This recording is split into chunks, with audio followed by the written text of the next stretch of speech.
nakakatuwa din dahil kahit papaano, yung Senado, united sila in terms of sa PI.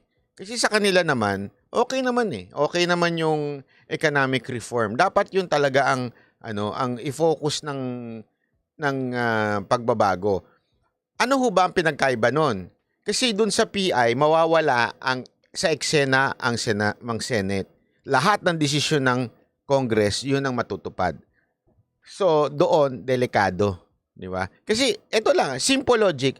Bakit gusto ng Kamara na mawalan ng kapangyarihan ng Senate mag-decide sa mga bagay-bagay? Yan ang pinupunti rin ng PI.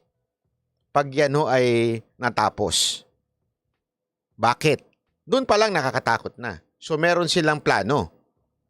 Ito naman pong sa Senado, ako, kahit papaano, kasi hindi naman talaga nila totally gusto ang pagbabago ng konstitusyon. Marami pa ho nga dyan ang medyo against pa eh. Napilitan na lang dahil sa economic change na gustong mangyari ng ating Pangulong, actually, Pangulong Duterte pa lang gusto na yan eh. Ni Pangulong Marcos din gusto na yan. Oh. Kaya siguro napilitan na rin sila na magkaroon na ng economic reform pagdating po sa konstitusyon. So ako, okay na. Okay yan.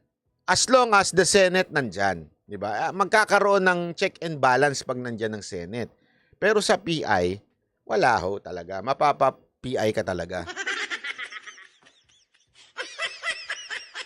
So napaka-obvious kung bakit ganun ang gustong gawin ng Kamara. O, antayin na lang natin. Basta tayo, bantay lang ho tayo dyan sa PI. Dapat hindi matuloy ang PI. Kasi pag natuloy ang PI, ayon sa Constitution, the Speaker or the Senate President can call. So kahit sino sa kanila, kung inunahan na kagad ho ng Congress yan, wala na ho.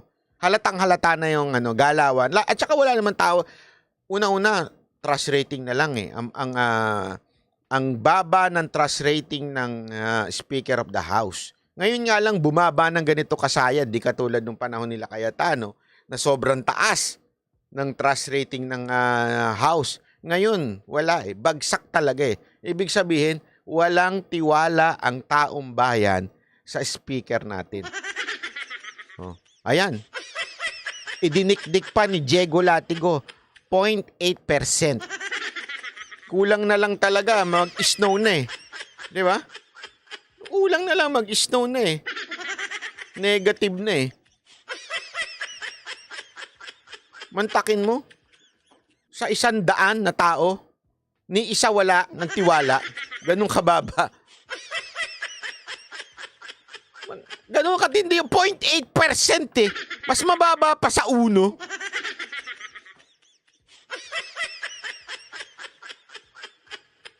Di ba? Baka hindi pa yun. Baby pa yun. Yun lang yung nagsabing, Tapos hindi pa natin sure kung talaga sang-ayon siya.